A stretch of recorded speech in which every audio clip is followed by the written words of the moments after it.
സാക്ഷികൾ സമൂഹം എൻ്റെ ചുറ്റിലും നിൽക്കുന്നായിരങ്ങൾ ആകയാലെ ഞാൻ. സാക്ഷികൾ സമൂഹം എൻ്റെ ചുറ്റിലും നിൽക്കുന്നായിരങ്ങൾ ആകയാലെ ഞാൻ. ഭാരവും പാപവും വിട്ടു ഞാൻ ഓടുമാ നേരവും യേശുവേ നോക്കിടും. ഭാരവും പാപവും വിട്ടു ഞാൻ ഓടുമാ നേരവും യേശുവേ നോക്കിടും. സിയോൻ സഞ്ചാരി ഞാൻ, യേശുവിൽ ചാരി ഞാൻ പോകുന്നു കുരിശിന്റെ പാതയിൽ. സിയോൻ സഞ്ചാരി ഞാൻ, യേശുവിൽ ചാരി ഞാൻ പോകുന്നു കുരിശിന്റെ പാതയിൽ. മോക്ഷയാത്രയാണിത് ഞാൻ നടപ്പത്, കാഴ്ചയാലയല്ല വിശ്വാസത്താലയാ. മോക്ഷയാത്രയാണിത് ഞാൻ നടപ്പത്, കാഴ്ചയാലയല്ല വിശ്വാസത്താലയാ.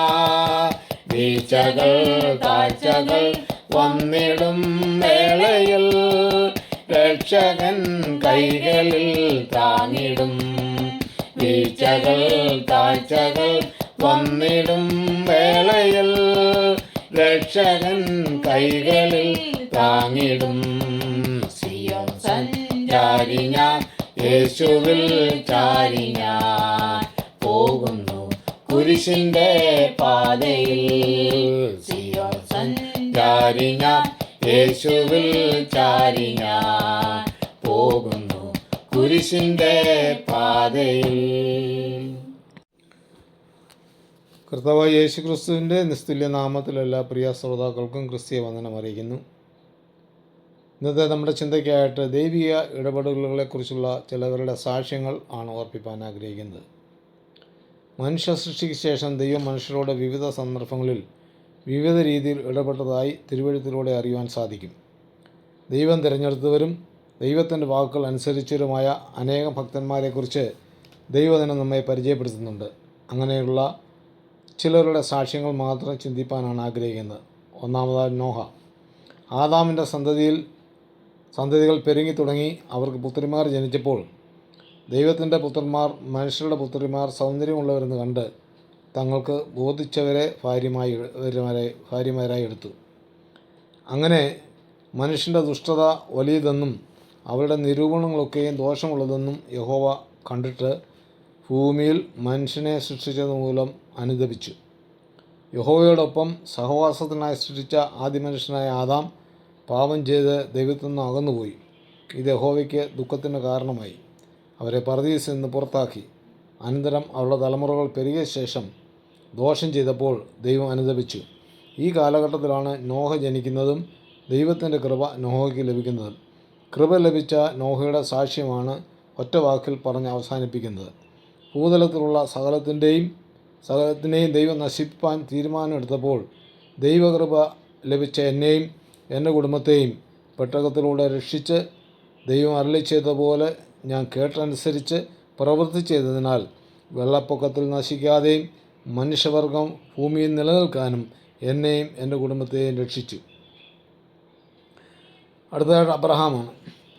വിഗ്രഹങ്ങളെ ഉണ്ടാക്കിയും അവയെ ആരാധിച്ച് നടന്ന എനിക്ക് തേജോമയനായ ദൈവത്തെ കാണുവാനും ദൈവശബ്ദം കേട്ട് അതനുസരിച്ച് പുറപ്പെട്ടതിനാൽ ബഹുജാതികൾക്ക് പിതാവായി ദൈവം എന്നെ അനുഗ്രഹിച്ചു.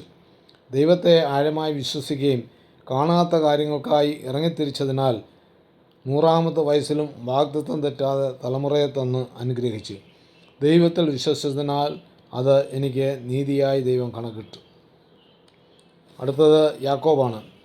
അപ്പൻ്റെ അനുഗ്രഹങ്ങളെ ഇറച്ചി കൊടുത്ത് വാങ്ങി, ജ്യേഷ്ഠൻ്റെ അവകാശത്തെ പായസം കൊടുത്ത് കൈക്കലാക്കി. എങ്കിലും സമാധാനവും സ്വൈര്യവും ഇല്ലാതെ ഭവനം വിട്ടു പോകേണ്ടി വന്നു. മൂത്തനും ഇളയവനെ സേവിക്കും എന്നുള്ള ദൈവശബ്ദം കേട്ട മാതാവിൻ്റെ വാക്കുകളാണ് ഈ കപട നാടകങ്ങൾ ചെയ്യുവാൻ എന്നെ പ്രേരിപ്പിച്ചത്. ലൂസിൽ പ്രത്യക്ഷപ്പെട്ട ദൈവം അനുഗ്രഹങ്ങളുടെ വാതിൽ എനിക്കായി തുറന്നു. ഞാൻ നേർച്ചയും നേർന്നു. പക്ഷേ 20 വർഷം ദൈവവുമായി ബന്ധമില്ലാതിരുന്നെങ്കിലും ബഥേലിൻ്റെ ദൈവം ആയി എനിക്ക് പ്രത്യക്ഷപ്പെട്ട് ലാബാൻ്റെ ഭവനത്തിൽ നിന്നും പുറപ്പെട്ട് വഴിമധ്യേ ജ്യേഷ്ഠ സഹോദരൻ അപായപ്പെടുത്തും എന്ന് ഉള്ളിൽ വിചാരിച്ചു. പക്ഷേ എന്നോട് സ്നേഹമായിരുന്നു.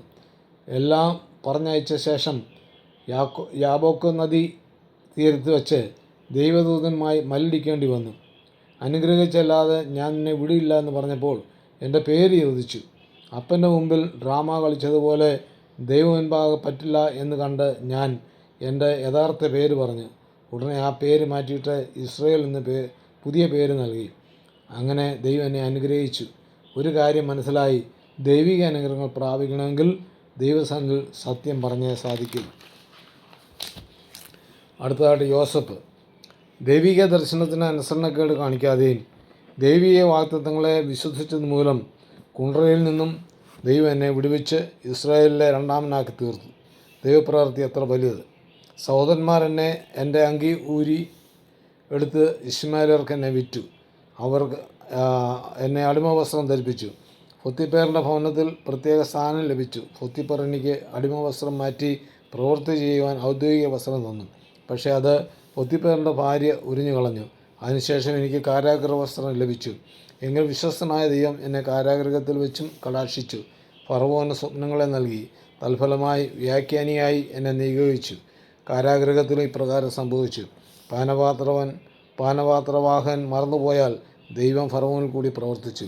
സ്വപ്നം വ്യാഖ്യാനിച്ചു കഴിഞ്ഞപ്പോൾ ഫറവോൻ എൻ്റെ കാരാഗൃഹ വസ്ത്രം ഊരിപ്പിച്ചിട്ട് രാജവസ്ത്രം ധരിപ്പിച്ചു, ദേശത്തിൻ്റെ അധിപതിയാക്കി.